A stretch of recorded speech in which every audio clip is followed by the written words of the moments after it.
The MBTA has been telling the state and telling everybody for a long time that they have a difficult financial crunch, a difficult balance between growing expenses and revenues. Now, there are growing energy costs, which is an important component of the MBTA's budget, both electricity and oil, and there's also personnel costs. There's not too much we can do about the energy costs, but the legislature has been reluctant to throw more money at the T until progress was made on controlling some of those personnel costs. And some of the things that have had members of the legislature troubled and members of the public troubled are a relatively generous pension arrangement that allowed some employees to retire even in their 40s and after 23 years of service, and also relatively generous health care benefits, both the kind of benefits that they had and the amount that they had to pay for those benefits. And so we've made changes that affect both of those things. We've rolled the health care benefits. This is part of the whole transportation reform package and one of the most contested components of it. We've rolled those health care, the MBTA health employees into the state's health care plan, which is a cheaper health care plan. It's a fine health care plan. It's a perfectly good health care plan, but it's less expensive because it's very well managed. We've increased the share that many of the employees need to pay for that. We did that last year. And we've also folded the pension system of the MBTA into the basic rule framework of the general state pension system, so that nobody's retiring before the age of 55 now in the MBTA.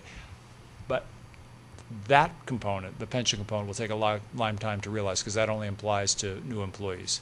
We couldn't change the pension rules. There was a lot of discussion about how far you can go back in terms of changing the pension rules, and that's one of those hot button issues. The law does limit our ability to do that. Even if we thought it was the right thing to do, we wouldn't be able to take away people's vested pension rights. So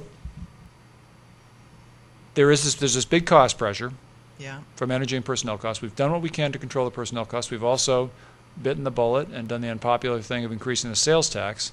And of that sales tax increase, a significant chunk, about a fifth, goes to the MBTA. And so we've alleviated their financial pressures by doing that. But even with those changes, they face a mismatch between their revenues and their expenses. And so they have two choices. They can cut service, or they can raise fares. And where do you fall on that? Well, I mean, honestly, you can't say I'm in favor of a fare increase. I mean, nobody wants. Oh, come on, be brave. Nobody wants to be in favor of a fare increase. Exactly. But I think between those two unpleasant choices, I think that for the most part, the fare increase is the right thing to do. Now, because what it means is there are when you look at the list of services that they're going to cut, what they're going to cut is things that are relatively lightly used, so that the revenues derived from operating those services are substantially less than the cost of operating those services. So, particular bus line, a bus that rattles down the street at 1 in the morning with 1 or 2 people in it, that's a pretty expensive thing. Yeah, it is. It's both expensive environmentally. It's those people it would be more efficient for those people. The guy driving the bus. Absolutely. He's probably getting a supplement for working past midnight. Well, right? he may be. I mean, that's shift work. I mean, but there's night. I'm not sure what the night differential is, if there is much of one, but it's expensive anyway. Right. And so that's the decision they're making. On the other hand, people who ride the T tend to be people of this is a generalization.